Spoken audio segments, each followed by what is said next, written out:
discussed about how you can reverse a string using recursion. So we have looked at how you can use the concatenation operation to reverse a string. But reversing a number is quite different from reversing a string. So let's say I give you a number like 45617, and you are asked to reverse it using recursion. How will you do it? Any ideas?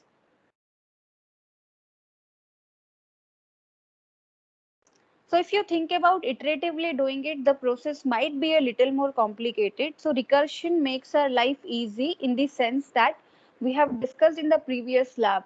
So whenever you have to solve a problem using recursion, you can assume that a bigger subproblem of it is already solved for you. So let's say we are talking about reversing this number. So we can do two things here. So you can assume that somebody has already reversed this 5617 for you. Assume that it is already reversed for you. So what you have to do to the final solution? So I'm writing this reverse function for 45617, and I'm already given the reverse of 5617. So what I need to do? The reverse of 5617 is 7165. Right. So what I need to do with this reverse string so that I get the reverse of the whole number, I need to multiply it with 10 and add a 4 to it, right? So I can write this entire thing as reverse of 5617, multiply it with 10 and add it with 4, right? And then again, I'm not concerned about how this thing will be reversed because my recursive process will take care of it. So when you'll have to calculate the reverse of 5617, it will again split back into reverse of 617, which is already done for you, into 10 plus 5. So on and so forth. So it will keep breaking into subproblems. What is the base case here? So this is the recursive case.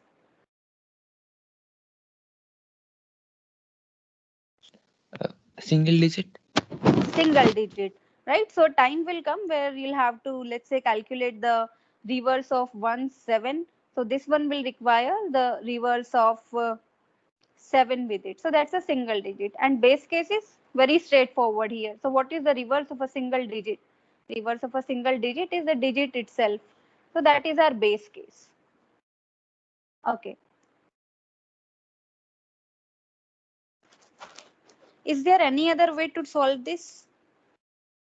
So we were talking about reversing 45617, and we looked at it. If somebody could just reverse 5617 for me, I can easily get the answer.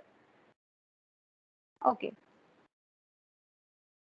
So this is one way to do it. Let's look at another approach. So this will just tell you that you can actually use recursion in a number of ways. So what if instead of 5617, somebody reverses 4561 and give it to you? So I can solve any bigger subproblem according to my choice. So instead of giving you 5617 to reverse, I give you 4561. So its reverse 1654 is already given to me. So what do I need to do to this solution here to get my final answer?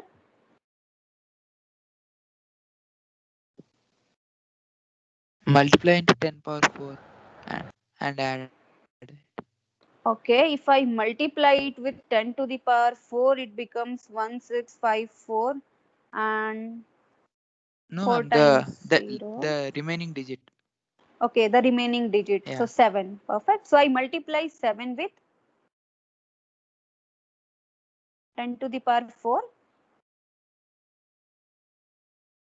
and add it to it. Perfect. Okay. How do you reverse? So this one will require. So this is nothing but the reverse of your 4561 here, right? So you need to reverse 4561 also.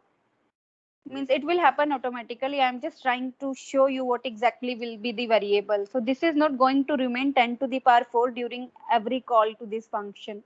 So when you need the reverse of 4561, you can assume that 456 is already reversed for you. So you already have a 654. So you need a 1 here. So here you need to multiply 1 with 10 to the power 3 and add to it. In the next case, whatever will be your, so this one is a LSB here, least significant digit. So whatever will be your least significant digit, uh, least significant bit, you will need it to multiply it with 10 to the power 2, so on and so forth. So how can I write this exact procedure? So what is this 4? This is nothing but the number of digits here. What is this 3? Nothing but the number of digits here. Okay. So we have these two recursive processes which we can use. Now assume that I have asked you to write a code for this in C. Which one of these will you prefer? The left one or the right one? So we have seen two ways you can use recursion to reverse a number. So which one is easier?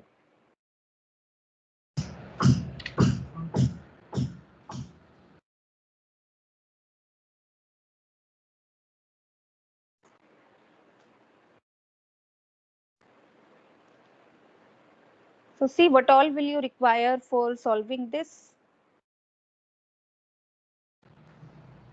Left one, ma'am. Okay. And even for the right one?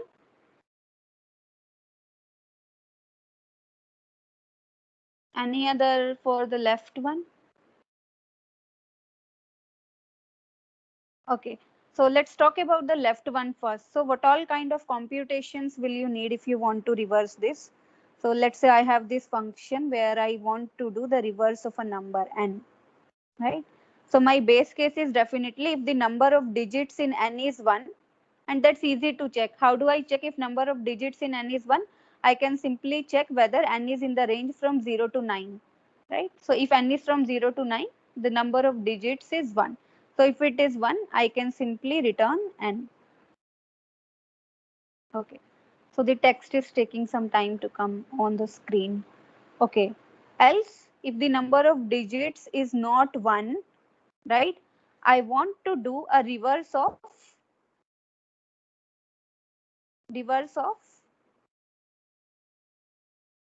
these four numbers here, right? How do you extract these four numbers?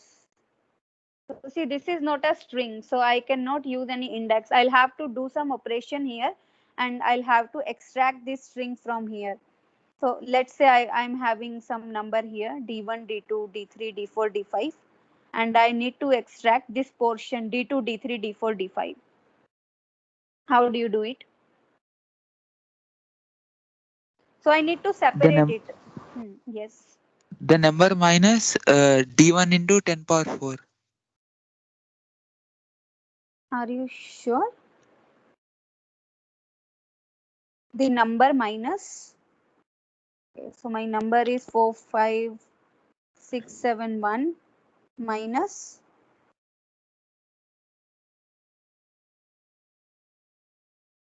40,000. 40,000. So for Yeah. doing that 40,000, you need a 4, right? Yes. So how do we extract that 4 now?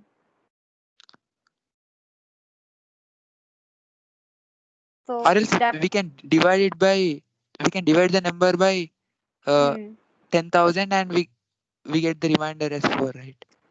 okay. So you can divide this number with 10,000. So to get this 4, you can divide it with 10,000. So you know that there are 4 zeros in 10,000, right? If it was some other number, you would divide it with 1,000. So for getting that 10,000, you need a count of the number of digits in this number. So you see this process is becoming a bit complicated. So the division which you have to do here is you have to get this MSB separately and the remaining string separately. So that might be a bit cumbersome. Let's look at the second approach quickly. So the one on the right hand side, there what I'm doing, I'm separating it like this. So I have this LSB with me and I want the remaining number here. That's my division. How do I get it? Divide by 10. Divide by 10 and it is done. So I divide it by 10. So my quotient is this part and the remainder is this part, right? So you see, so I get my quotient here, which is 7, and my remainder goes here in the reverse of 4, 5, 6, 1. And definitely again, I need that I have to multiply it with 10 to the power 4. So this is the number of digits. Okay, so how do I compute number of digits? So we have seen that even in the first case, we needed the number of digits. In the second case also, we need the number of digits.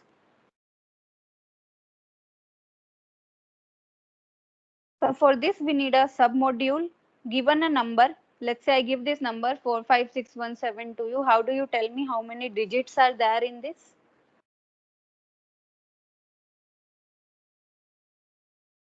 We can divide it by 10, like in a loop, Okay, we can divide it by 10 in a loop. and then we can like divide it till the answer is 0. Okay, so I can write a separate function and keep dividing it by 10 and see how many times I have done this division. Okay, that is one approach. Any other approach?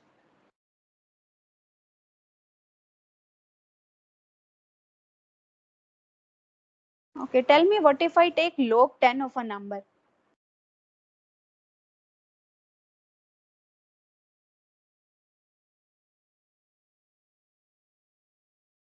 Now what will log 10 give me? A number of digits. Will it exactly be the number of digits? So in this case, it will be a decimal quantity, right? In points. Store it in int or We can store it in int. Okay. So tell me what will be log 10 of 45617. You don't need to tell me exactly. So let's say 45617 is someone here. So I'm taking this 10,000 here and I'm taking 100,000 here, right? So I know that log of 10,000 is 4, log of 100,000 is 5. So log of 45617 is going to be 4 point something. Let me say 4 point xyz. Right? So can I say that if I want to know the number of digits in a given number n, I can say that this is log 10 of n, take its floor plus 1.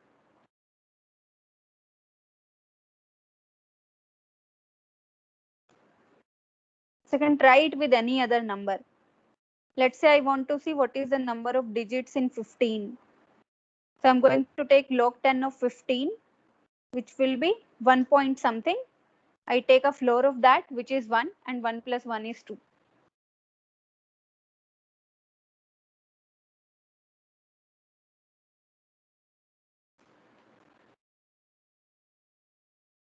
Is it clear?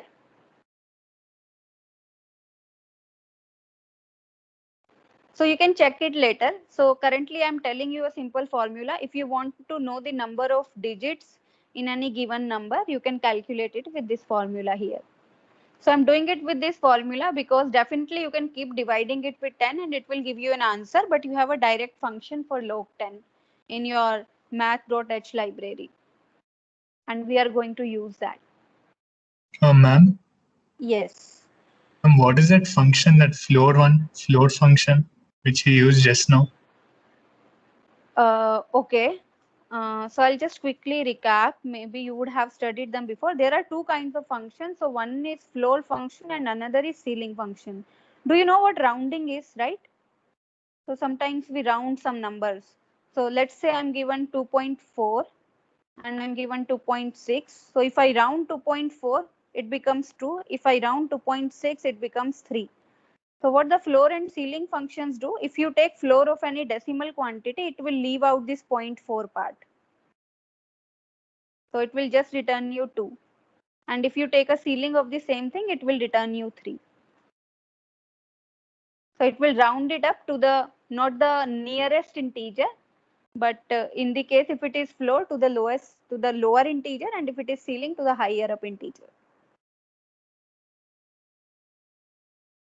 So what you can do in C for doing this is, like someone said before, you can directly use a int 2.4. So that is equivalent to doing the floor of a function.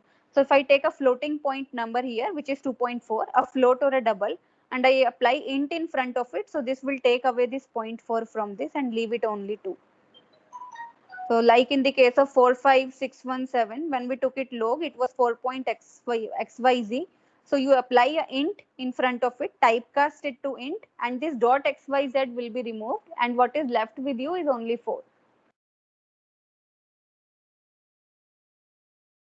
Okay. So I'm coming back here, right? So this way, you can definitely do it by the first approach also, but second approach is a bit more convenient because this division is very easy in the second case. You just divide the number by 10 and you get both the divisions required.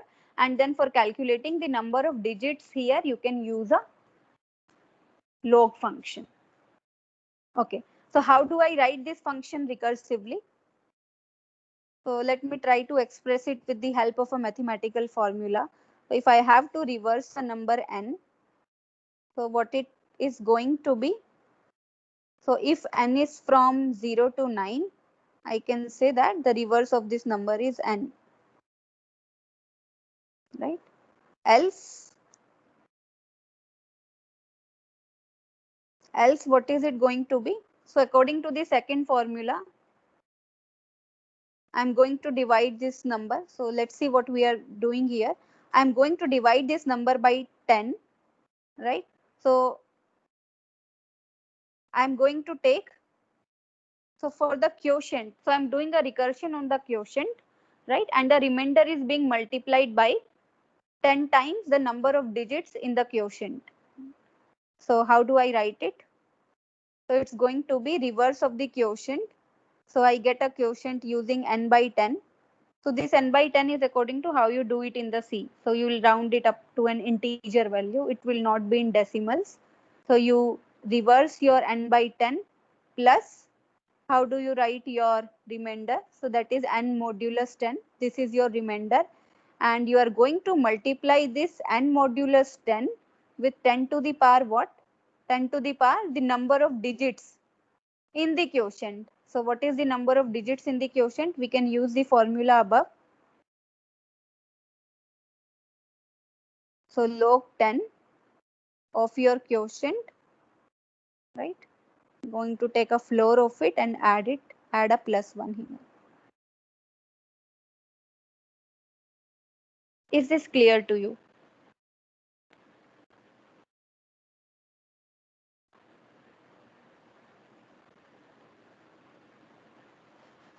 Okay, can you try coding it now?